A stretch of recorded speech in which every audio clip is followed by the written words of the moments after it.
Greg Shoemaker, tristatefootball.com, here at New Richmond High School with head coach Josh Stratton. Josh went 9-1 in his first year at the helm with the Lions last season. And Coach, let's just start right there. 9-1, only team in Ohio 9-1 that didn't make the playoffs. How tough was that, and does it really make you angry at the Harbin ratings? Well, you got to be famous for something. That's our claim to fame. It is what it is. You can't get upset about things you can't control. We can't control, who beats who on our schedule in our league. We can only control what we can. You can only worry about what we can control, and that was the one game we lost. So, and that's on us to improve from there. When you look at the kids you've got coming back, enthusiasm. Last year was the first year that they ran a spread offense. Under the previous coaches, it was more run, 3 yards, cloud of dust. Talk about these kids and they come back and their attitude of playing in this offense. Well, I mean, a lot of people talk about that because it's New Richmond and it's different now. But football is football. Okay? You have to block, you have to tackle, you have to run. Don't turn the ball over, play solid special teams. It doesn't really matter about this team. And I believe it. I think we run a system that fits our kids. We have some nice athletes that we like. We out on the perimeters, we can stretch the field and open up our run game with our big offensive line, and we have a great back. And defensively, we work with run what fits our kids. But the enthusiasm in the program, I don't really think has anything to do with the scheme. I think it just has to do with the coaching staff. That's not me, but the assistants that are here do an unbelievable job of making kids want to be here. Our senior class, when they were freshmen, they were 9. Now they're 16. And I wasn't beating them down in the hallway to get in to play football. It's because their friends were like, man, I love going to football. I enjoy myself. We work hard, but we have fun doing it. And kids want to be a part of that. So it's really a testament to our kids that wanted to change. They wanted to grow the program. They enjoy themselves. They come and work hard every day. It's really about them and the assistants. I don't really think it's about the system that I brought and everything like that. I think it gets a lot of attention, but really it's just a bunch of great guys, a bunch of great grown men that build positive relationships with kids and guys that our players want to be with. I want to talk to you a little bit about your offensive line. This is rare. I mean, you've got a huge line. It's sort of, I guess what you would say it doesn't happen all the time that you get a line like this. Talk a little bit about what you've got up front this year, because it's one of the bigger lines out there in Division III. They're big, they're unproven. I told someone yesterday, a parent was talking to me about the line. I said, ask me about them after we play them, and I'll let you know how good they are. I think they are big, they're huge. Today we weighed in, the first day, 2 days, start weighing in, weighing out. Weighed in 304, 323, 253, 274, 283. So like our top 6 or 7 guys, and then a 6'6" guy who weighed in he's like 206, but he's 6'6". He's pretty physical. So, and then the next guy in line was like 228. So they're huge.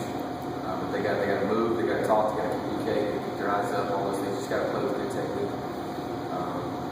Continue to get better every day, but they could be really good. Okay, so behind that you've got a quarterback battle going on. Talk a little bit about who's there and what those guys might bring to the table for you guys this season. They're all just good football players. All 3 of them. Right? Throughout the entire winter, we were having quarterback meetings. I was teaching defense. Whoever doesn't get the job is going to play somewhere, the other guys. So they all have multiple roles right now. TJ Burber's a kid transfer here to UNSC, is playing a lot of defensive back for us. He's playing quarterback. He's fighting for both jobs right now. Adam Gribba is playing a little bit of receiver, playing a little bit of DB. He's playing quarterback, so he's getting a lot of experience in different spots. But they're all so intelligent that they're able to do that. And then they're so cerebral in how they approach the game.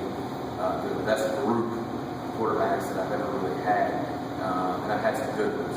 Dexter Smith, Levi Simpson, Andrew Smith 2 years ago in Grant County, and Jesse Jensen, who's a district player of the year at home. So I've had some really good quarterbacks, but cerebrally and understanding job. And what I tell them is you're just a point guard over a basketball team. Just get the ball, just distribute the basketball and distribute the football to the right guys, and we'll be fine because there's so many weapons everywhere. If we run 25 plays a team, every skilled kid should touch the ball at least 3 times. And if they don't, the quarterback's not doing the job. And that's what we really try to harp at. We should spread the love, spread the love, spread the love, to make the defense defend everybody. Because I think every skilled guy on the field on our varsity team could score anytime he touches the ball. I strongly believe that. I want to ask you about scheduling. Last year, your first year in this league, you got to play some crossover games against teams basically that are really smaller than you guys are in the national division. As you look moving forward about scheduling, what are you going to try to do in your non-conference schedule to make sure your team's ready come November?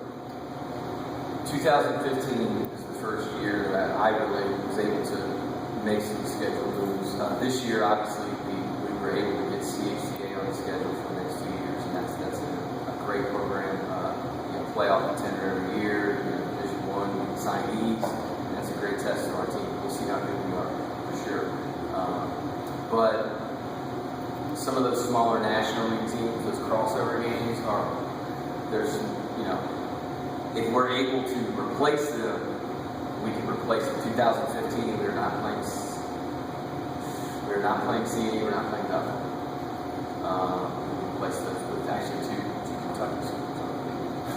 Playing Verona in 2015, playing high school in 2015. So great news for us, I think. And that that enables those other 2 programs to maybe go schedule someone close to their size and build some success and help build their programs back up. Because we want the league to be strong from top to bottom. So that's what's best for the league, not just us. You played some pretty good defense last year, but tell us a little bit about that side of the ball in 2014, what you got coming back on the defensive side. We keep talking about our defensive secondary. They only gave up 3 passing touchdowns last year, and the pass happened wrong. And those guys are all back except for one. Jake Houghton graduated as a 3-year starter, but we played about 6 guys that are back full. This year, we'll rotate about 6 guys again, and they're a lot of seniors. Jimmy Snyder, Derek Gelter, Miles Burnham, Darren Porter, TJ Burbridge. There's 5 seniors right there in the back half that we're playing a lot along with Garrett Anderson as a junior, and there might be some other guys that work in the mix as well. We want to play as many guys as we can. And then we're young at linebacker. We have 1 senior linebacker in our 4 linebacker position for 1 senior. He's doing a great job so far. He's big, he's physical. Mark Jones, 6'3", 196 today when he did playing outside linebacker. That's a big kid. And then we got a bunch of young guys that are just dedicated. They're here every day, working butt off the coach bull. They read keys really well. But we have a lot to replace. An all-state nose guard. Evan Bringer was best linebacker I've ever coached. 6'2", 215, can run. He's won to play Division II football. Those guys are hard to replace.